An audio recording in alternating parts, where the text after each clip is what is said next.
Dans cette vidéo, vous trouverez toutes les informations pour la première utilisation du nouveau scanner intraoral de Zirconzan.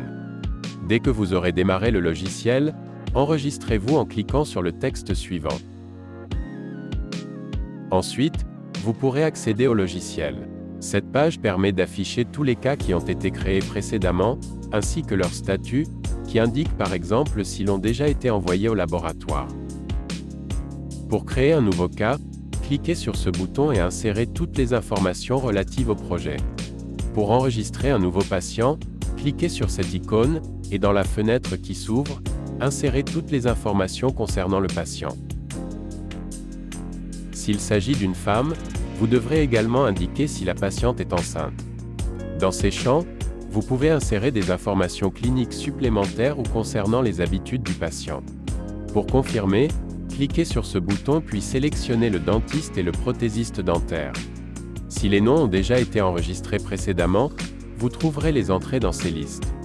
Si vous devez les enregistrer, cliquez sur le bouton d'édition et, une fois le nom inséré, confirmez en cliquant sur le plus. Ici, vous devrez ensuite sélectionner le type d'intervention médicale.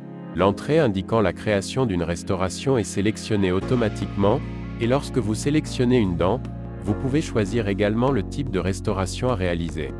S'il s'agit d'une restauration sur implant, vous pouvez sélectionner dans la liste suivante le type de planification et enregistrement. Ces champs servent à définir le type de matériau. Si vous souhaitez enregistrer la situation orale du patient avant la préparation, sélectionnez oui dans cette fenêtre. Enfin, sélectionnez l'arcade antagoniste. Dans le cas d'un traitement orthodontique, sélectionnez l'entrée suivante et le type d'orthodontie. Cliquez ensuite sur ce bouton pour commencer la numérisation.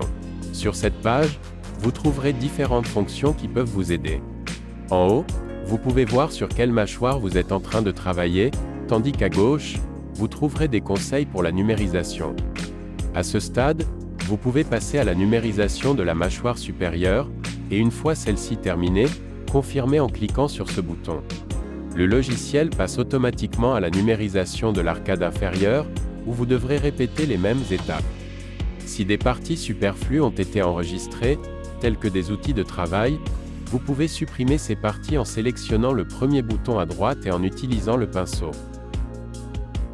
Maintenant, cliquez sur le bouton de confirmation et continuez avec la numérisation de l'occlusion, d'abord du côté droit, puis du côté gauche du patient.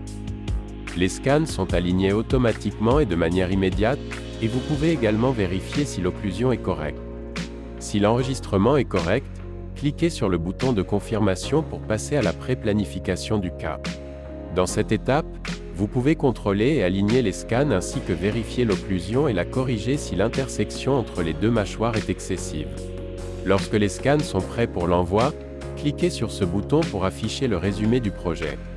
À ce stade, si vous cliquez sur Envoyer, le cas sera exporté et téléchargé sur le cloud sélectionné dans cette carte. La liste contient le cloud de votre clinique ainsi que ceux de tous les laboratoires connectés à votre clinique. Vous pouvez décider si envoyer immédiatement le cas au prothésiste dentaire ou si l'envoyer ultérieurement. Dans le premier cas, sélectionnez le laboratoire dans la liste, tandis que dans le second cas, vous ne devez que télécharger le cas dans votre cloud pour l'envoyer quand vous le souhaitez.